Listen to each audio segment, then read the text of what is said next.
Hello. Today, you will be listening to John Lewis Esposito talking about Islam at the Crossroads from the Great World Religions series. Islam and Muslims today, as in the past, are again at an important crossroads. Like members of other faith communities, contemporary Muslims face the challenge of defining the role, meaning, and relevance of Islam in both private and public life.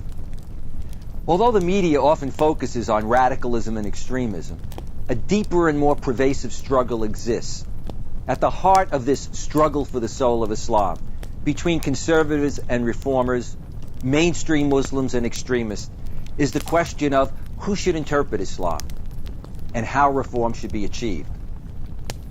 The struggle's major issues include the relationship of religion to state and society, role of Islamic law, the status of women and non-Muslims, the compatibility of Islam and democracy, and relations with the West. Muslim attitudes towards change vary. In the early centuries of expansion, conquest, and settlement, Islam was interpreted and applied to provide a framework of faith, meaning, and guidance.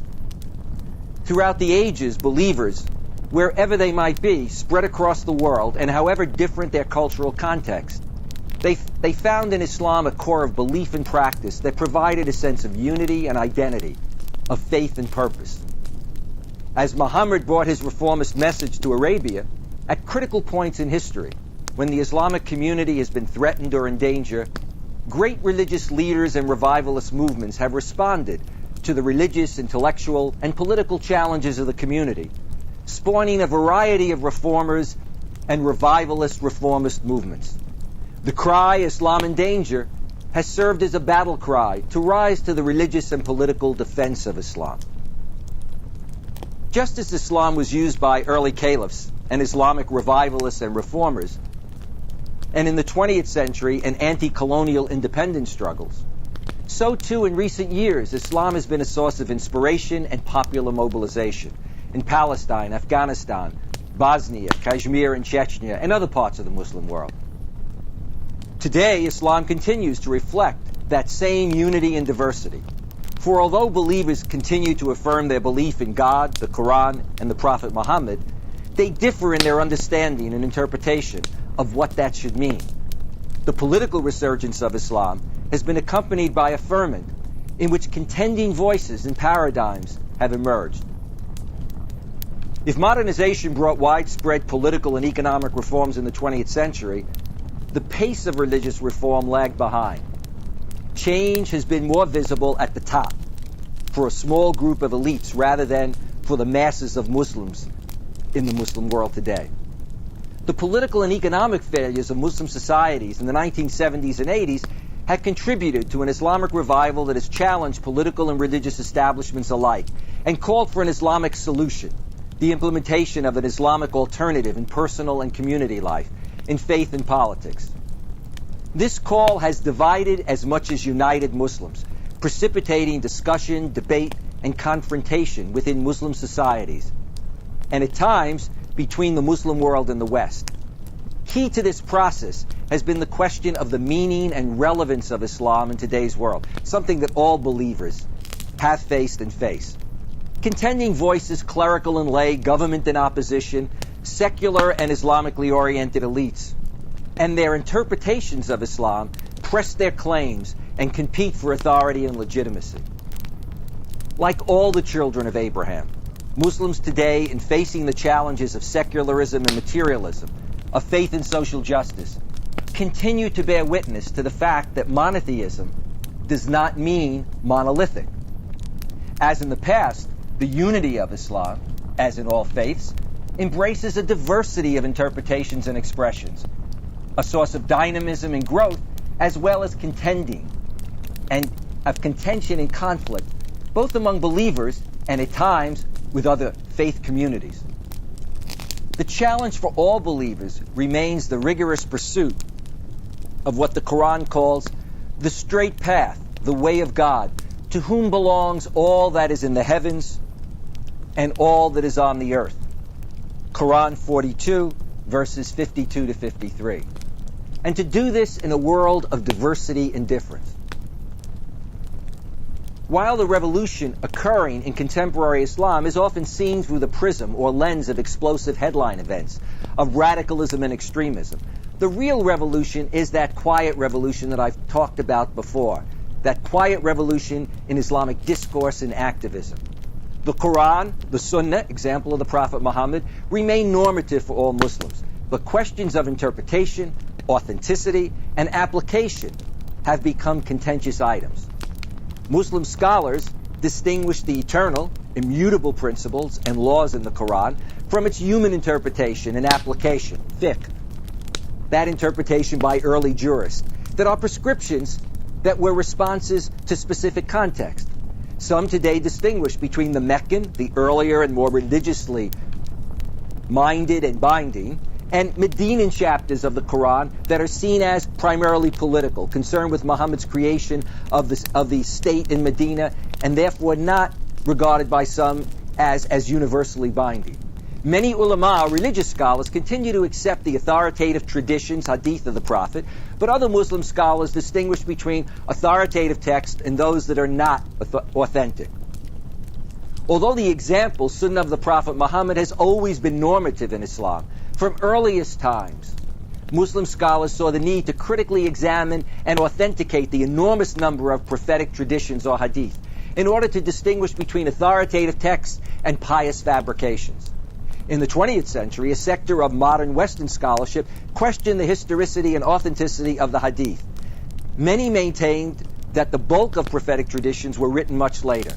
However, most Muslim scholars and some Western non-Muslim scholars have taken exception with this sweeping position. If many of the ulama continue to unquestioningly accept the authoritative collections of the past, other scholars have in fact become more critical in their approach and use of tradition literature. New approaches to the study and interpretation of Islam's sacred sources have been accompanied by similar debates over the nature of Islamic law, the Sharia. As noted earlier, and certainly above in this lecture, many of the ulama continue to equate Sharia, God's law, with its exposition in legal manuals developed by the early law schools. Other Muslims, from Islamic modernists like Muhammad Abdu and Ahmad Khan and Muhammad Iqbal, to Islamic revivalists and neo-modernists today, have distinguished between those laws based on clear text of the Quran and Hadith, and other laws that are the product of human interpretation and application, the product of reason and social custom. Some express this distinction as between the eternal law, Sharia, of God and its human interpretation and application, fiqh, by the early jurists. The distinction is often articulated in terms of the classical division of law into a Muslim's duties or obligations to God, worship, and his or her duties to others, social obligations. The former, worship, for example, the performance of the 5 pillars of Islam, are seen as unchanging. The latter are contingent upon historical and social circumstances, and therefore open to change. Contemporary Muslim discussion and debate over the role of Islam in state and society reflect a broad array of questions. Is there one classical model or many possible models for the relationship of religion to political, social, and economic development? If a new Islamic synthesis is to be achieved that provides continuity with past tradition, how will this be accomplished? Imposed from above by rulers and or the ulama, or legislated from below through a representative electoral process, through parliamentary system of government, for example? Legal reform remains a contested issue in many Muslim states that implemented Western-inspired legal codes. Governments imposed reforms from above through legislation, and we discussed some of this in earlier lectures. In more recent decades, the debate over the Sharia has become a contentious issue. Does Islamization of law mean the wholesale reintroduction of classical law as formulated in the early Islamic centuries, or does it mean the development of new laws derived from the Quran and Sunnah of the Prophet, but the inclusion of laws, whatever their source, which are not contrary to Islam? Who is to oversee this process? Rulers, the ulama, or parliaments? The reintroduction of Islamic law has not followed a fixed pattern or a set interpretation. During the post-independence period, significant changes occurred in many countries, broadening the educational and employment opportunities, and enhancing the legal rights of Muslim women. Women became more visible in the professions: teachers, lawyers, engineers, physicians, and in government. Admittedly, these changes affected a small proportion of the population and varied from one country or region to another, influenced by religious and local traditions, economic and educational development, and government leadership. As Iran, Sudan, the Taliban's Afghanistan, Pakistan, and Saudi Arabia demonstrate, the implementation of Sharia or Islamic law has diverse and divergent implications, even among those countries dubbed conservative or fundamentalist or Islamic states. Women in Saudi Arabia and the Taliban's Afghanistan could not vote or hold public office. In Pakistan and Iran, despite other strictures and problems, women vote, serve in parliaments and cabinets, teach in universities, hold professional positions. Pakistan has had a woman as prime minister. Islamization of law has underscored several areas that have proved particularly problematic. The hudud, Quranically prescribed crimes and punishments for alcohol consumption, theft, etc., the status of non-Muslims, dhimmi, and minorities, and the status of women are among those issues. All involve the question of change in Islamic law. Reimplementation of the hudud often has had a particularly negative impact on women and minorities, raising serious questions about a setback in the gains made in many societies. While many conservatives and so-called fundamentalists call for the reimplementation of these punishments for amputation for theft or stoning for adultery, other Muslims argue that these are no longer appropriate. Among those who advocate imposition of the hudud, some call for its immediate introduction, and others argue that punishments such as amputation for theft are contingent upon the creation of a just society, where people will not be driven to steal in order to survive. Some critics charge that while appropriate relative to the time they were introduced, the hudud punishments are unnecessarily harsh in a modern context. If many Muslim rulers and governments try to avoid addressing the issue directly, Malaysia's Prime Minister, Dr. Mahathir Mohamad, directly criticized the conservatism of his country's ulama, their legal opinions, their fatwas, and religious courts. He refused to allow the Malaysian state of Kelantan, the only state controlled by PAS, an Islamic opposition political party, to implement the hudud. Muslim orientations to change and reform vary significantly. To understand the different approaches to change, although categories are not clear-cut and may overlap at times, and I want to emphasize this, 4 general Muslim orientations can be identified. Secularists believe religion is a personal matter and should be excluded from politics and public life. Like their counterparts in the West, secularists believe religion is a personal matter and should be excluded completely from politics and public life. Calling for the separation of religion and the state, they believe that Islam belongs in the mosque, not in politics, as some would say, and that the mosque should solely be a place of prayer, not of political activism. Sometimes dismissed by their opponents as non-believers, most secularists counter that they are religious, but believe that religion should be restricted to private life, to matters of prayer, fasting, pilgrimage. Conservatives emphasize following the traditional notion of taqlid, following the tradition, following past tradition, and are wary of any change or innovation that they regard as deviation, bid'ah. And remember I mentioned earlier that this term, bid'ah or deviation, is somewhat similar to the Christian equivalent of heresy. Conservatives are represented by the majority, though certainly not all, of the ulama and their followers, who continue to assert the primacy and adequacy of centuries-old Islamic law, a law that was developed by their jurist predecessors in the early period of Islamic development and expansion. Conservatives are followers rather than activists, advocating the reimplementation of Islamic law through the adoption of past legal doctrine. They resist substantive change. They would tend to argue that since Islamic law is the divinely revealed path of God, it's not the law that must change or modernize, but society that must conform to God's law as formulated in past centuries. Mainstream Islamic activists, often referred to as fundamentalists or Islamists, are in many ways similar to conservatives, though more flexible. They too place a strong emphasis on the need for a return to Islam and the Sharia. However, while they respect the classical formulations of law, in contrast to conservatives, they are not wedded to them, emphasizing instead a return to fundamentals in order to move forward. In the name of a return to the fundamental sources of Islam, Quran and Sunnah, they are prepared to interpret, ijtihad, and reformulate Islamic belief and institutions.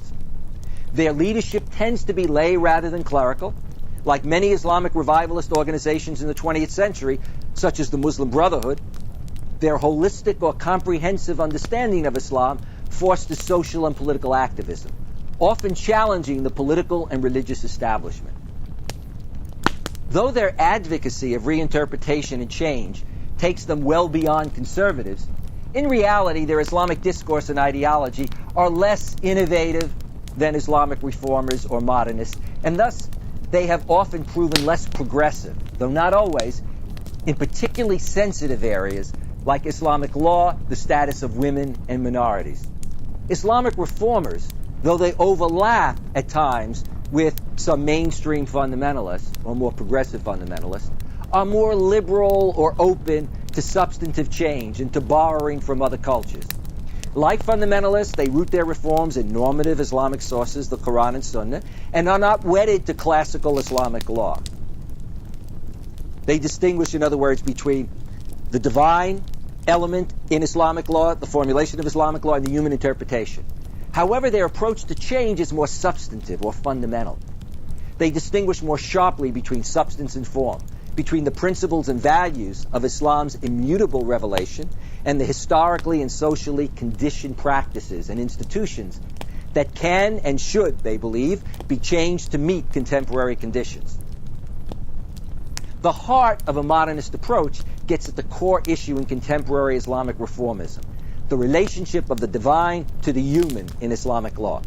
In the terminology of classical jurisprudence, they focus on the need to distinguish between the Sharia, God's divinely revealed law, and fiqh, human understanding and interpretation, an application that is historically conditioned. These reformers go further than fundamentalists in their acceptance of the degree and extent to which enshrined classical formulations of law may be changed. They place more emphasis on the finite nature of early doctrines or formulations. Just as jurists applied the principles and values of Islam to their societies in the past, they argue that again today a new reinterpretation or reconstruction of Islam is needed. Many reformers, after an early traditional or Islamic education, have obtained degrees from major national and international universities in the Muslim world and in the West, combining an appreciation of Islam with modern disciplines and knowledge. Islamic reform is evident in the current debate over key issues like the relationship of Islam to the state, political participation or democratization, reform of Islamic law, promoting religious and political pluralism. Muslim experiments have run the gamut, from conservative monarchies like Saudi Arabia to more radical approaches in Libya, Sudan, and Iran, from mainstream Islamic social and political activism, working within society, creating schools, hospitals, providing social services, participating in elections across the Muslim world, Egypt, Turkey, Indonesia, to violent revolutionaries who try to topple governments and impose authoritarian versions of Islamic rule. Two essential questions face Muslim communities as they define the relationship and relevance of Islam to their lives. And I think Jews and Christians and other believers can associate with these generic questions. Who's Islam and what Islam? Who's Christianity? What Christianity? Who's Judaism? What Judaism? Who's Islam? Who has the authority to interpret Islam? And what are the relevant and acceptable interpretations of Islam for today's world? As in the past, both the ulama, the religious scholars of Islam, and Muslim rulers continue to assert their right to protect, defend, and interpret Islam. The ulama remain persistent in regarding themselves as the guardians of Islam, the conscience of the community, its only qualified interpreters. They continue to write religious commentaries, run schools and universities, seminaries, and promote their ideas, not only through publications, but also increasingly through the use of modern media and technology. Many rulers, through co-option and coercion, combine their obligation to protect and promote Islam with the state's power to influence, control, and promote an acceptable brand of Islam, their brand of Islam. Governments control and distribute funds used to build mosques, pay the salaries of religious officials and functionaries, approve the topic or outline for the Friday mosque sermon, appoint religious leaders and judges. Saudi Arabia, Libya, and Iran, among others, through the creation and funding of international Islamic organizations, promote not only Islam, building of mosques, schools, hospitals, sending imams to serve as mosque leaders and preachers, distributing Qurans and Islamic publications, but also their brands or interpretations of Islam internationally, among Muslim communities in the Muslim world and in the West. The result has been the promotion and propagation of a broad range of interpretations, from the conservative to the revolutionary.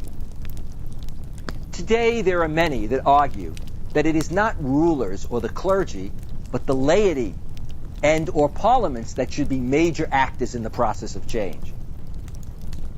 As we have seen, the ulama have often come under criticism from diverse sectors of Muslim society, viewed as out of touch with the demands and realities of the modern world, and as a religious establishment too easily co-opted by governments or too compliant.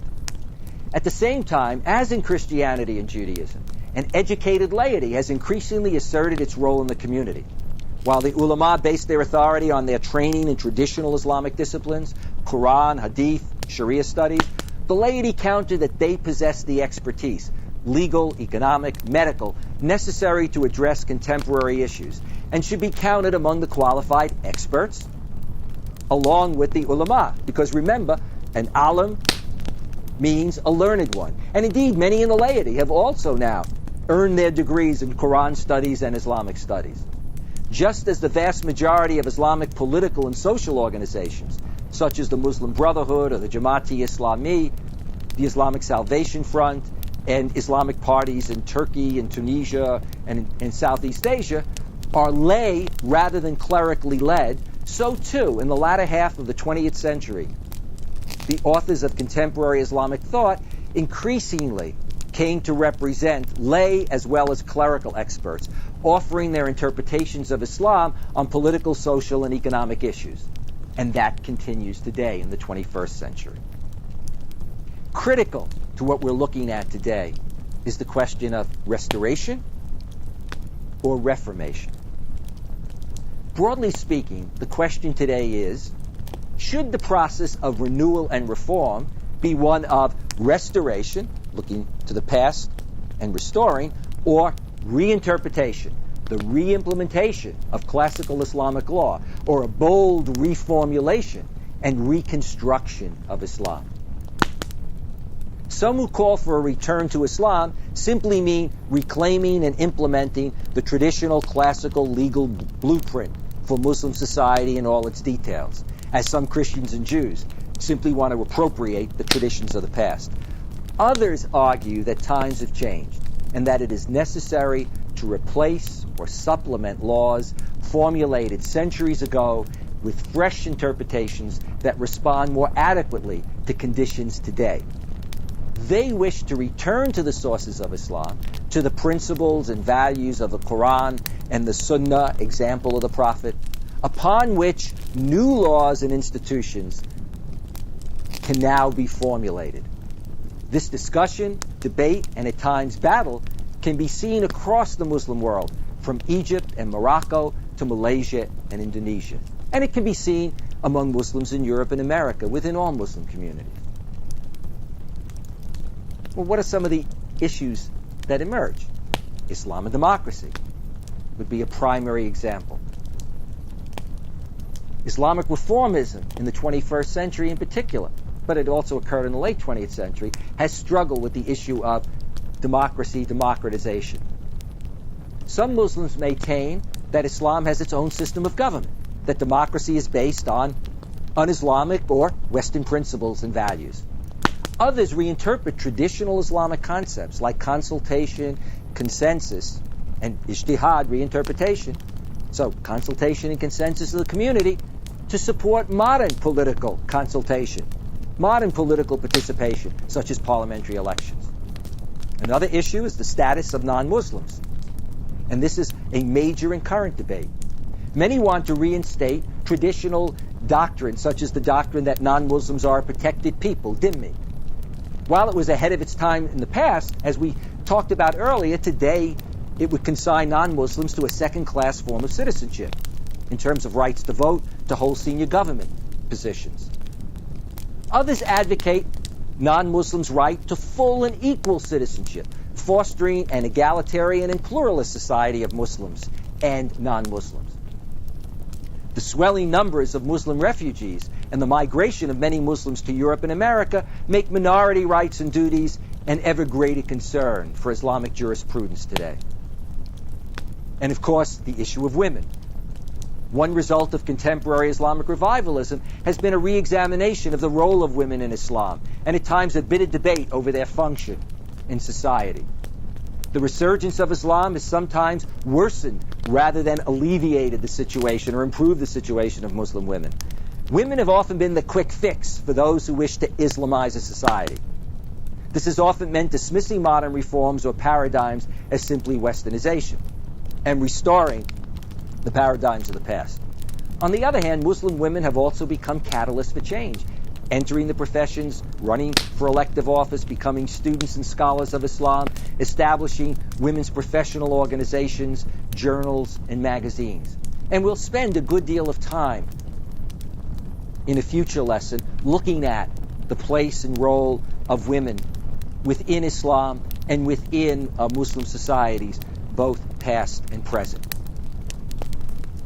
The contemporary Islamic revival produced a third alternative, both modern and rooted in Islamic faith, identity, and values, distinguishing between Islam and patriarchy, between revelation and male interpretations in patriarchal settings. Women are working to redefine their role in society, much, I must say, as their sisters in Judaism and Christianity before them and today. In many instances, this change has been symbolized by a return to Islamic dress, or the donning of a headscarf, or hijab, combining social change with indigenous Islamic values and ideals. New experiments have resulted in more women returning to the mosque, forming their own prayer and Quran study groups, and in some cases, women praying behind other women who lead the prayer. Women as individuals and organizations are writing and speaking out for themselves on women's issues, ranging from dress to education, employment, and political participation.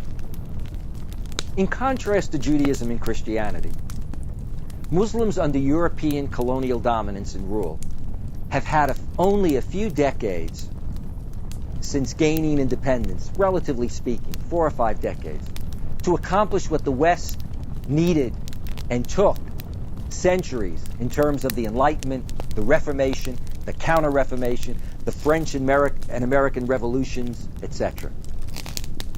Like believers in other faiths, the critical question today facing Islam and Muslim communities globally involves the relationship of faith and tradition to change in a rapidly changing and pluralistic world.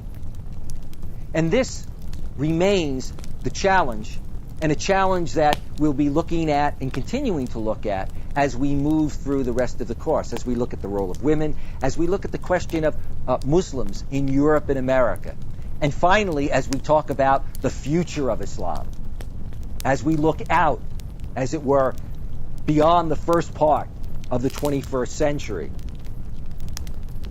But I think it's important to recall today the words of Fazlur Rahman, a prominent Muslim scholar in the 20th century who taught at the University of Chicago for many years. His comment with regard to Islamic reform, in which he said that Islamic reform requires first-class minds who can interpret the old in terms of the new as regards substance, and turn the new into the service of the old as regards ideals. This, I think, in many ways, constitutes the marching orders for Muslims who, like Jews and Christians, are challenged to move forward into the 21st century.